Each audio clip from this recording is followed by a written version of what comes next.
Don't listen to the national media. Jackson Arnold versus John Mateer is not the most important thing about Saturday.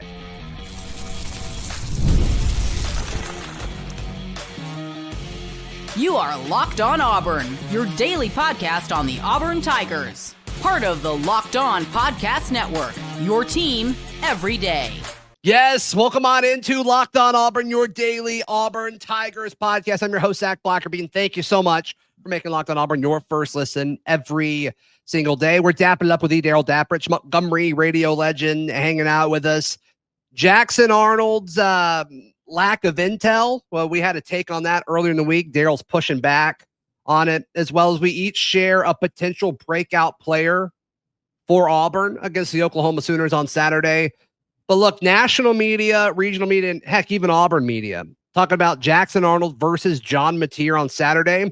It is not the most important matchup in this game. The winner of this game will be decided on who wins between Auburn's offensive line and Oklahoma's defensive front seven, Darrell. The winner of that matchup, that individual position versus position matchup, is who I think wins this football game. And remember, the first half of the football game, that matchup gets a little bit easier with the Oklahoma best defender sitting out for targeting. I agree with you 100%. I mean, if Mateer and Arnold cancel each other out, let's say they both play well, and the game is going to come down to, can Auburn run the ball effectively on Oklahoma's front seven? And to do that, Auburn's offensive line is going to have a good game. I have made the argument before in other shows that I believe that that's Auburn's offensive line, their strength is the run blocking. That is where they've excelled. They've had some things to work on in pass protection. So if Auburn can run the ball effectively on Oklahoma, and they do win in the trenches on the offensive line, absolutely, that's where the advantage is to be gained, I think, in this game. Yeah, Auburn's going to have to run the football. Oklahoma does not think Auburn can run the football on them. I think they will be able to. The only instance where I think Auburn isn't going to be able to get a running game going is if they have a slow start and Oklahoma does not, and John Mateer hits a few big plays or 2 long drives or whatever it might be, and Auburn looks up at the scoreboard and it's 14-0 or 10-0. At that moment, it's not that Auburn couldn't run on them. I just don't think that's the right move in that current situation. You got to get back into the football game. That's the only scenario where I don't think Auburn racks up rushing yards against Oklahoma. I think as long as the game is close and you still choose to be balanced, I think Auburn's going to be able to move the football. You know, obviously not being privy to their film room or their defensive meetings, I would be shocked. I think Oklahoma is that confident in their front seven that they don't feel like they have to do anything special, i.e. loading the box or anything like that, to stop Auburn's running game. And that's very, very interesting to me.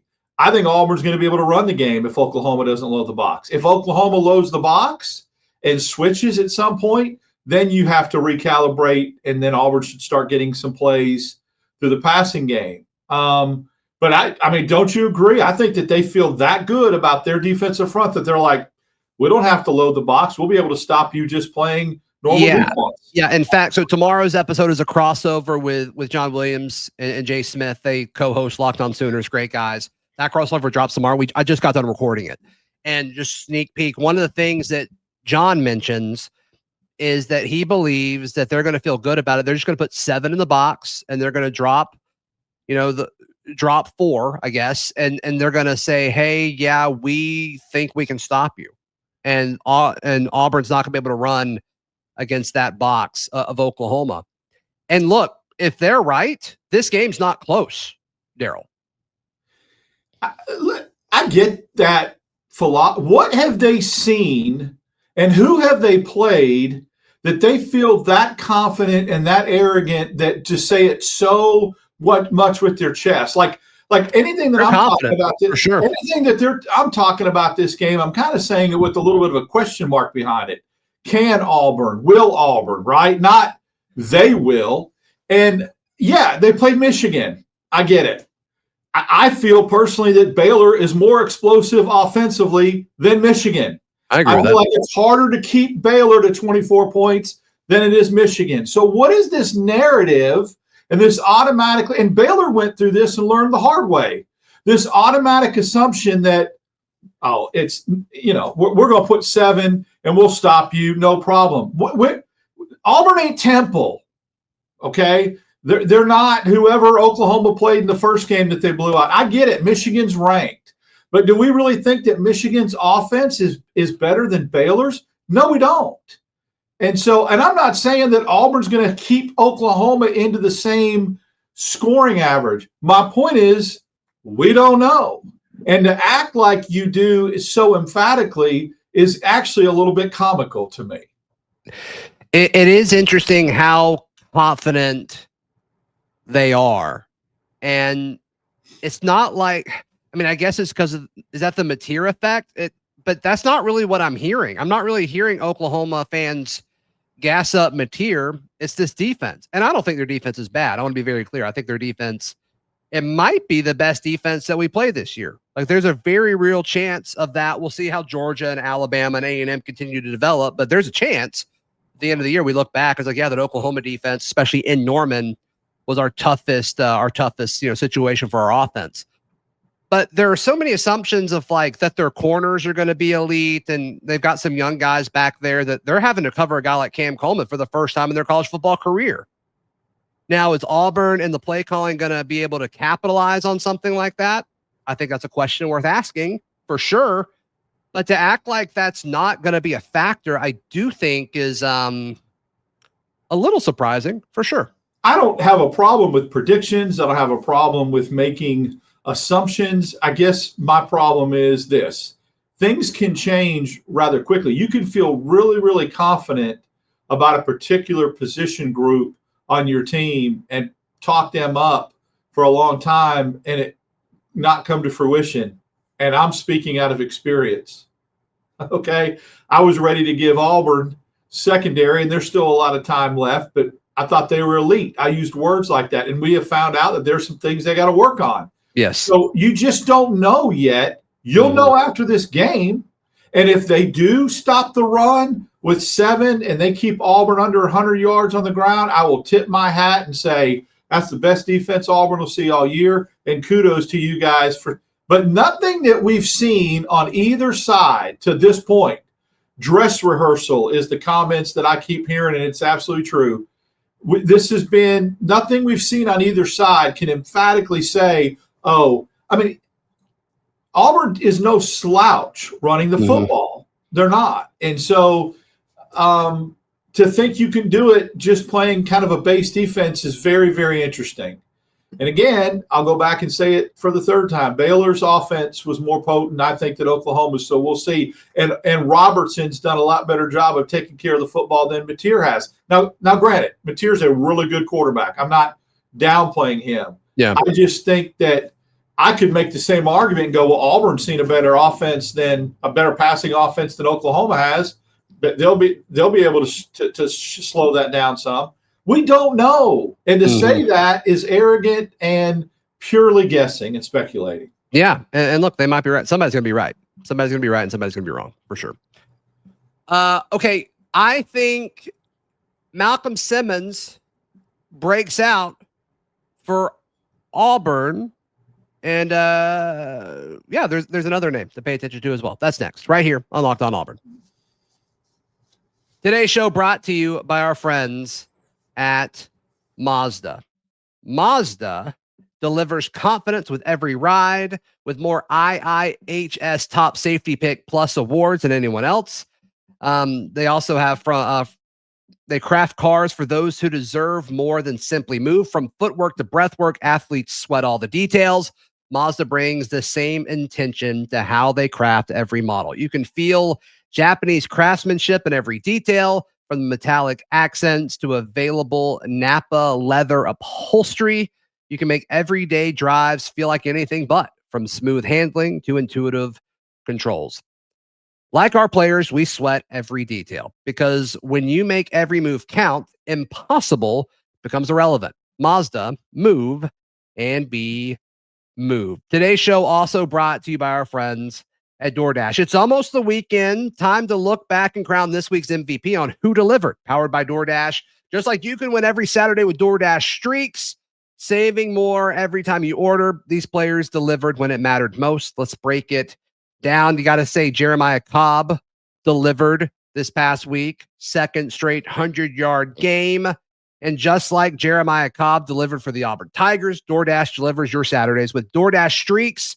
You save every Saturday you order. Stack it all up all season long, and you could save up to $250, including $100 in DoorDash credits. Order this Saturday. Keep the streak alive. Fuel your game day only with DoorDash. Terms apply. Promo period through November 18th. Darrell Dapprich, Montgomery radio legend. I'm Zac Blackerby. This is Locked on Auburn. Darrell, I think Malcolm Simmons is a prime candidate to break out for Auburn against the Oklahoma Sooners this weekend. All this attention on Cam Coleman and Eric Singleton. Malcolm Simmons is going to be hungry after missing some time. That's why it was so important and such an advantage and a luxury to have a guy like that as your number 3 receiver, because you can't cover everybody. And is he the number 3 receiver? Is he? Pardon me? Is he the number 3 receiver? Coming into the season, I guess he was yeah, for sure. Earmarked that. And if you start to focus on Coleman and Singleton and taking them away, you can't cover everybody. Somebody's going to be open, and he has got the skill set to be a number 1 or a number 2 on a lot of other teams. And so he could play a key role in breaking out and having one of those games, a breakout game, because the attention is so much on the other two. So I like that pick a lot, and I think it's coming. You can just sense it building. Yeah, I think the opportunity will be there, and I think a lot of that comes down to, can Jackson Arnold make those plays? I also want to see quicker passes, stuff behind the line of scrimmage, and I think Malcolm Simmons and Eric Singleton are both candidates to do that as well. So, especially if we've talked about the play with Eric Singleton where he goes in that jet motion and all that attention's on him. Like, could Malcolm somehow slip over to the other side and kind of, be a, benefit from the decoy? Like, there's so much they can do with that attention. So I'm excited to see that. I feel it. I'm glad you said that. I was trying to downplay it. We've talked about that all year and how they've run 3 plays off of it, and there's a 4th to be gotten out there. And I'm wondering if this is the game where we see it, and we'll recognize it when we see it. There's a lot you could do with it, for sure. Yeah. So mine is Riddick, DeMarcus Riddick. I think that he kind of came on late in the second half last year. Of course, he was young and he was getting his feet wet with the defense, but I really think he could be the X factor in disrupting Mateer on the edge. He didn't have a really good game against Davenport, South Alabama's mobile quarterback. He was in and out, but I think if they allow him if they simplify things with him, let him pin his ears back a little bit and spy Mateer maybe, he could be a really big factor in creating pressure off from the outside, besides Crawford, besides Falk from the edge, and allowing in open space, not letting Mateer get past that second level. Yeah. Because he's a closer. You saw last year how fast he can close, and he's really good sideline to sideline. So I think that can really help neutralize Mateer a little bit and hit him and get physical with him. Yeah, and this is the game last year where Riddick started kind of coming on, and we started getting some excitement for these freshmen, the future of this Auburn program, the future of this Auburn defense. And interestingly enough, like, those guys, they haven't taken that next step so far like we thought. Caleb Harris is in that boat. I think Jay Crawford's been fine, but the DBs as a whole. And then, Riddick. I mean, you look at, like, if you knew nothing, no context about anything other than what happened on the field this year, like, you would think Riddick would be the 3rd or 4th linebacker on this team. And I just don't think that should be the case. This might be the kind of game, though, that they can dial some stuff up that they may have been holding back, right, and kind of keeping. And this also may be the type of game that really suits his skill set with where they want him to do and what they want him to do. Go get the quarterback. Go spy the quarterback. Take the edge away. Don't let the quarterback or the running backs get outside.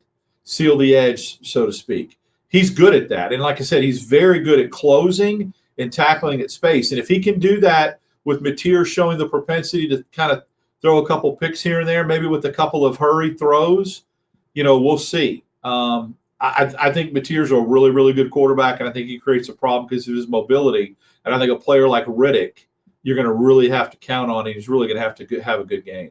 Yeah. Yeah. I can't wait to see who breaks out. Who do you think breaks out? Let us know in the comments down below. All right. You want to push back on something that I said earlier in the week? I always love that. That's next right here on Locked On Auburn. Today's show brought to you by our friends at Monarch Money. Darrell, we've talked about this, the importance of really knowing where all of your financial investments are, where all of your money is, what you're spending money on, any sort of trends that you have. Monarch Money can help you with all of that, Darrell Dapprich. I love the forecasting aspect of it. You don't want surprises when it comes to financial decisions. And so if you can forecast and budget and know what you're looking at a month, 6 months, a year down the road, it's a tremendous tool to have. It really is. 100%. Yeah. Like we just had to buy a new refrigerator a few days ago, and Monarch Money, you're able to like save up for certain goals like that. So it doesn't sneak up on you. Great point. Don't let financial opportunity like this slip through the cracks. Use code LOCKEDONCollege at monarchmoney.com in your browser for half off your first year. That's 50% off your first year at monarchmoney.com with code LOCKEDONCollege. Today's show also brought to you by our friends at Alumni Hall. We love Alumni Hall. It's where I get all of my Auburn gear. Darrell, it's where you get all of your Auburn gear. It's where I buy all of the Auburn gear for my children. They've got 3 great physical locations in Auburn, in Opelika, and in Huntsville. It's your one-stop shop for any Auburn fan in your life. I have so much Locked On Auburn gear that I forget how much just Auburn stuff that I still buy. Sure. You know what I'm saying? Because so when I do have to do that, Alumni Hall is the place. And I also gift people a lot of stuff online and get it sent to their house, kids, grandkids, that kind of thing, going to Alumni Hall. Yeah, and of course you can go online, alumnihall.com as well. They've got discounts for students as well as first responders and military. So be sure to let them know that if you are one of those, to save some money as well. Alumni Hall, give them some love. Thanks for supporting the show. Thank you so much for making Locked On Auburn your first listen every single day. Kyle and I speculated earlier in the week Hugh Freeze's comments about Jackson Arnold, and he was asked like how much conversation there's been, and really Hugh Freeze, all he said was they talked about like game day stuff, like the environment and what the stadium's like and all that. And it kind of, according to Freeze, said it kind of stopped there. And I'm like, well, I don't know if he could really help with the offense so much, but you've got something to add to that. Yeah, I think what I always say about something being true at the same time. I agree with you that I don't think it will have much of an impact on the football game.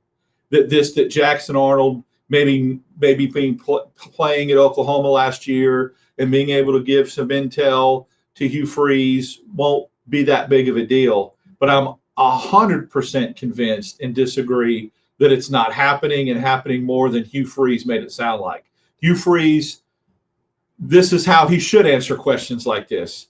I don't believe he's being, and he shouldn't be forthright and honest. I believe they're not having conversations about the offensive side of it, like you said, because it's a different offensive coordinator, a different quarterback. But right. You can't tell me that there aren't conversations about, hey, when they get into this set, they do this. When they use this terminology. Now, maybe they change all the terminology. They better. But still, there are things that Jackson Arnold knows specifically about Brett Venables, just like Brett Venables knows about Jackson Arnold, that you would try to glean from Jackson Arnold. How much that'll help, I don't know. But you can bet they've had conversations about, hey, this look, that look, when Oklahoma lines up like this, what does it mean? Absolutely they have. And I love that Hugh Freeze said, no, the way he answered the question tells me that they have. Yeah, we've talked about it. We've talked about atmosphere. Really? You can get that from watching a game. An SEC stadium's loud. Yeah. And water's wet. Really? Come on. He's like, yeah, they really cram people in there. Like, that is the most generic, made up thing that they talked about. And when I heard that, I'm like, yep, It's made up, and they're talking about something else. I mean, you might as well ask. He asked them what color their uniforms were. I mean, it's that common knowledge. You look at what Oklahoma has done since 2005. You realize they've had the third best home record since 2005 in the nation. You wouldn't need to ask that question about environment. Hugh Freeze has been to Bryant-Denny. He's been to Sanford Stadium. He's been to LSU, I think. Maybe they haven't played LSU in his tenure, but you probably played him at Ole Miss. He played him at Ole Miss, right? You think that he really is asking, what's it like at Oklahoma? Yeah. I mean, he's playing in the swamp, for God's sakes. There's not going to be that. That's not what he's asking about. Environment, really? Come on. That is a funny picture now that you mention it. Like, hey Jackson, come here. I want to talk to you in my office. It's like, so what's it like in Norman? And he can say, it's like every other SEC stadium, but maybe three in the. And I won't mention who they are, not to be disrespectful. But yeah, that's not that was such a made up answer. That when I heard that was how I'm like, oh boy, that was a good answer. That was off the cuff, made up. You might as well ask him how the counterpoint though. Like, what does he hurt from just saying, yeah, we've talked about it? What does that hurt? Okay, let's say he does, and Oklahoma gets extremely paranoid and starts and just happens to change something from a terminology standpoint that they may have missed, that may have fell through the cracks. When you say never know, though, like how does that benefit Auburn? Well, you never know. What if they look and go, okay, he may know if we line up like this. I mean, downplay it so that they don't look at it and think about it too hard. That's exactly how you answer it. I mean, he might as well ask him how the stupid stagecoach, how fast it goes across the field when Boomer Schooner goes with the horses. I mean, that it was so irrelevant. Well, sounds like that got brought up in the atmosphere question, right? There are so many wonderful atmospheres in the SEC that Hugh Freeze has played in that's not any different than the swamp at night, LSU at night. Oh, come man, on. for sure. Yeah. I mean, great answer. Will it matter? No. Okay, so again, two things can be true at once. They're talking about it. He's giving them some insight. I don't think it's going to make a hill of beans worth of difference in the game. Yeah, I got you. Okay. I got you. So there you go. All right. Darrell Dapprich, how can people check out everything you've got going on? You can follow me on X, Dap6410, Wednesdays and Fridays right here with you, as you know. And then, of course, Sunday nights we do a little episode, 8 p.m. with Kyle Rush, The Barn. And then the reaction show, a little different. This Saturday I'll be doing it from a house. So I won't be doing it from a press box, but we'll still have it for you Sunday morning to drop to do a little reaction to the Oklahoma-Auburn game. That's right. That's right. Please like the video. Please subscribe, and we will see you next time. This has been Locked On Auburn.